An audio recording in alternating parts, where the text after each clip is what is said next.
Bueno, pues tenemos la noticia de que en este día tan convulso ha habido un intento de magnicidio en Sudán, concretamente dentro del bando de las Fuerzas Armadas sudanesas, es decir, el bando del presidente del Consejo Soberano de Transición, Abdel Fattah al-Burhan. Para el que no tenga conocimiento del contexto de Sudán, que perfectamente podría ser, no es un país muy mediático, la guerra, que ya lleva más de un año en Sudán, dividió el país en dos bandos. Después del golpe de Estado del 2019 y del 2021, los dos hombres fuertes que quedaron en el país son Abdel Fattah al-Burhan, que es el presidente de ese Consejo de Transición, y Hemeti, que es como se le conoce, al líder de las Fuerzas de Apoyo Rápido. Estos dos bandos se han ido batiendo por el control, sobre todo de la capital, porque lo más importante en Sudán es la capital, pero luego se ha convertido en una guerra mucho más amplia, llegando a ser una guerra civil porque se ha involucrado a población civil, cuando al principio parecía que era la guerra de los generales, ¿no? Como se les conocía, la guerra de dos grandes militares y de sectores, de uno del ejército y el otro de una milicia paramilitar, pero que estaba bastante introducida, ¿no? en el nuevo régimen post-golpe de Estado en 2021. Lo que nos hemos encontrado esta mañana también ha sido la confirmación de que Abdel Fattah al-Burhan, que está desplazado al este del país, ya como digo, no es solo la capital en el centro, Jartum, sino todo el país, ha sufrido un intento de asesinato, creo que ha sido con un dron, lo iremos actualizando, en el este del país. Insisto, Hemeti logró un apoyo de su fuerza paramilitar potente en el oeste a través de, pues que son los herederos de grupos Janjaweed, que fueron los que perpetraron parte del genocidio de Darfur durante el antiguo régimen de Omar al-Bashir, islamismo, el intento de arabizar, ¿no? Y de realizar una limpieza étnica en Sudán, sobre todo en Darfur, desplazando a población masalit, la propia población Fur, ¿no? Otros grupos étnicos que vivían en Darfur y también tienen vínculos con Chad y en general con Sudán del Sur. Bueno, la cuestión es que después de todos esos años, finalmente ellos han conseguido implantarse en el oeste del país y desplazar a esa población étnica hacia el sur o hacia otros puntos, ¿no? Hay muchísimos desplazados internos y externos. Es uno de los países con una de las crisis humanitarias más grandes del mundo actualmente. Del mundo, que es una cosa que no se comenta tanto. Vale. Bueno, aparte de eso, en el oeste se ha instaurado, por lo tanto, el poder de las RSF, las Fuerzas de Apoyo Rápido. En el sur es donde está la batalla. Y en el este se ha instaurado el poder como capital de facto temporal del ejército sudanés, que es el de Abdel Fattah al-Burhan. Porque mientras que Jartum es campo de batalla, hay un control importante de las RSF. El gobierno huyó a Port Sudán y allí se instauró. Digo gobierno, pero realmente es el ejército, porque no han llegado a nombrar un gobierno, una pata civil en la que se puedan apoyar ni los unos ni los otros, aunque los dos han amenazado con hacerlo. Bueno, pues en estas se ha dado este intento de asesinato en la localidad de Yebet, que se encuentra justo en el este del país, ¿no? Uno de los feudos del ejército, y que se sitúa a 100 kilómetros más o menos de la capital, de Jartum.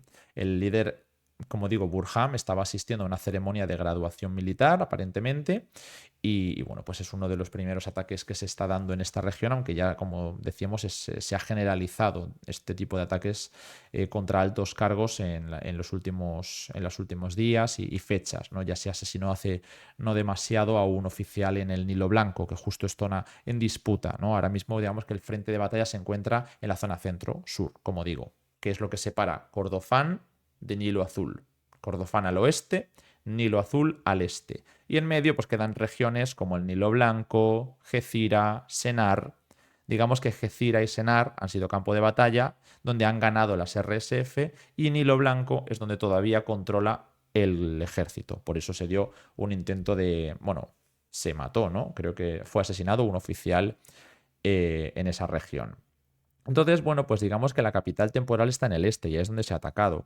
Aquí ya intervienen muchos factores. Esta ceremonia dijeron que había sido la ceremonia de donde se ha producido, ¿no? El ataque de graduación militar, que había sido objeto de varios ataques, pero que al menos un dron habría impactado, habría atacado y habría dejado 5 muertos, se dice, entre los que estarían estudiantes y un oficial. Hay varios heridos, pero se reporta que Abdel Fattah al-Burhan está vivo y está ileso, con lo cual ese ataque tan importante, intento de asesinato, como si no hubiera suficientes noticias, intento de magnicidio, de hecho, que no hay tantos durante estos últimos años.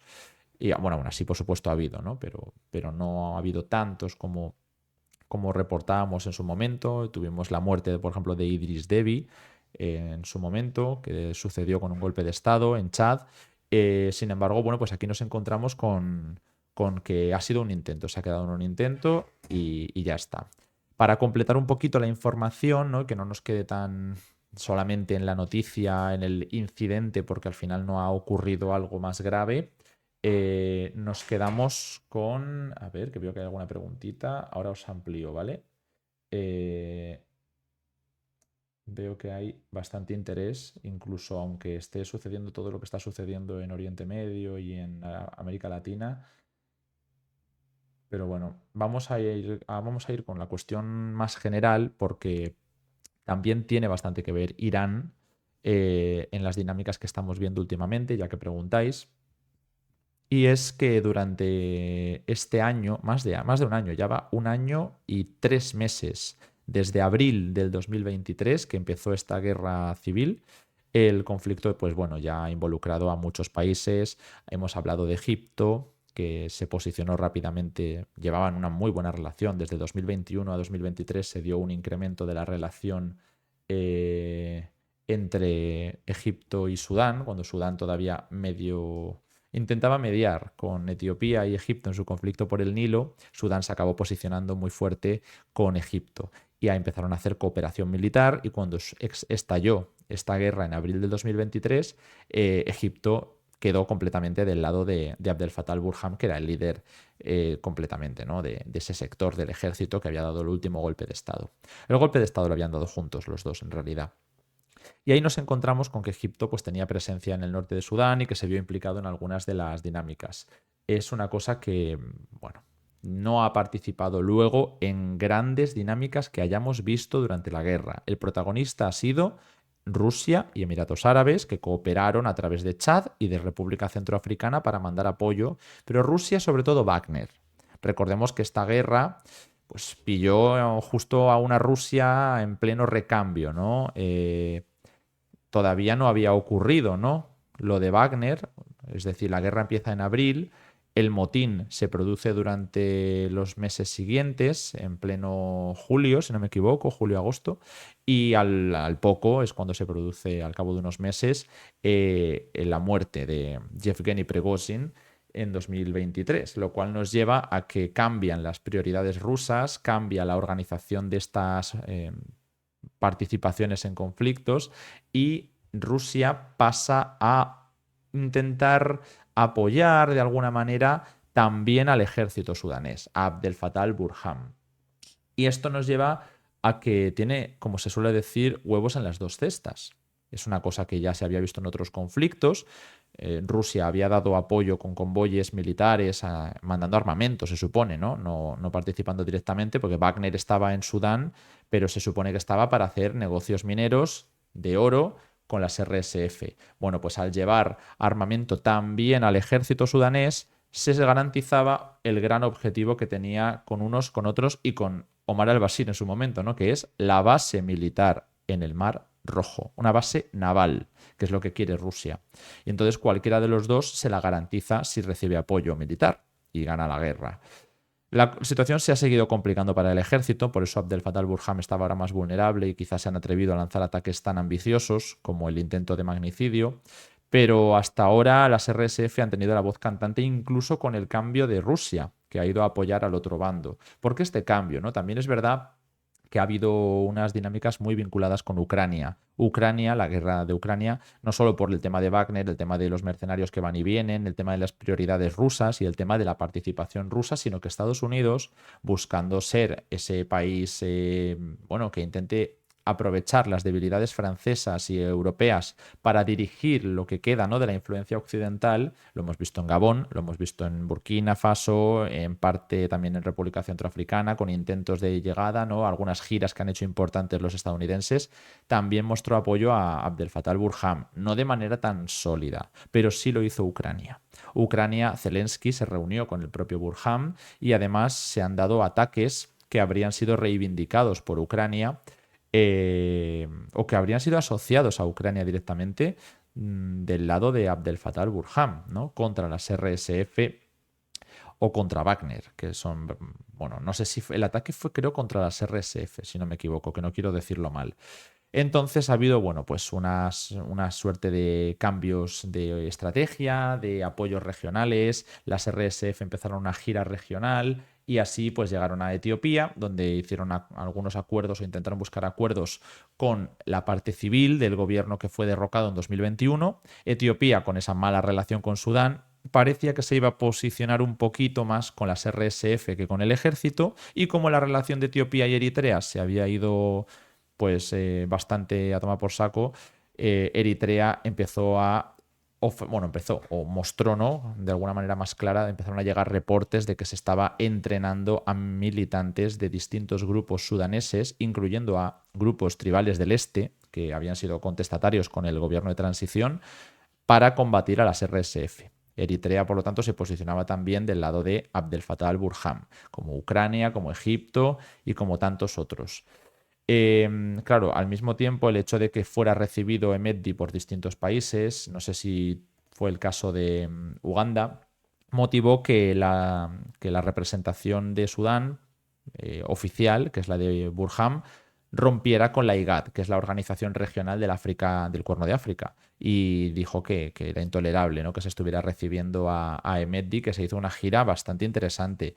Muchas de ellas parecían patrocinadas por Emiratos Árabes, porque había paradas allí, se estaba utilizando, no sé si la diplomacia solo, pero también equipos. Es decir, Emiratos Árabes son el gran garante de este conflicto. Y la novedad, que es lo que os decía de Irán, es que Irán también apoyó a las fuerzas del ejército sudanés de Abdel Fattah al-Burhan durante los últimos meses, hasta el punto de que el armamento principal que ha llegado a Burhan parece venir ya no solo tema de Rusia, sino de Irán. Los drones iraníes, al final, igual que pasó con los turcos en su momento, y sigue pasando, se han convertido en vanguardia. Y el escaparate ucraniano, igual que todas las guerras, pues eso, es un escaparate muy potente. Los iraníes han revalorizado esa parte de su industria militar y parece ser que ahora estarían interesados también en una base naval en el Mar Rojo. Bueno, eso hay que verlo porque no han sido tan explícitos como los rusos, pero puede montarse una también en el Mar Rojo si tenemos de repente frente a las costas de Arabia Saudí una base rusa, una base iraní, un poquito más al sur en Djibouti tenemos también 4 o 5 países, y en Eritrea, bueno, no declaradas, también habría presencia de otros tantos. Pero además Somalia, en el momento en el que se rompió la relación con Emiratos Árabes, eh, y con Etiopía, con Emiratos Árabes no ha sido tan duro, pero con Etiopía sí, ha sido bastante dura por aquel memorándum que se iba a firmar con Somalilandia, que pudiera llevar al reconocimiento de Somalilandia, hizo que Somalia también se acercara a Sudán, ¿no?, se intentara conformar un hito ahí, ¿no?, con Turquía. Bueno, no me voy a meter más en temas regionales, que son muchos, solamente voy a mencionar que tanto Estados Unidos como Arabia Saudí han intentado mediar en el conflicto sudanés, que las cumbres en Jeddah, que han sido las de Arabia Saudí, han fracasado, y que se está intentando organizar en Suiza, ¿no?, la nueva mediación por parte de Estados Unidos. Me parece que ha sido uno de los que ha promovido que se dé esa mediación en Suiza. Es de lo más importante que se está moviendo ahora a nivel diplomático. Y bueno, pues esta supone una escalada, una nueva escalada que coincide con la implicación mayor de Irán, con la implicación, bueno, ya estaba ahí, pero notable de Rusia y de Emiratos Árabes.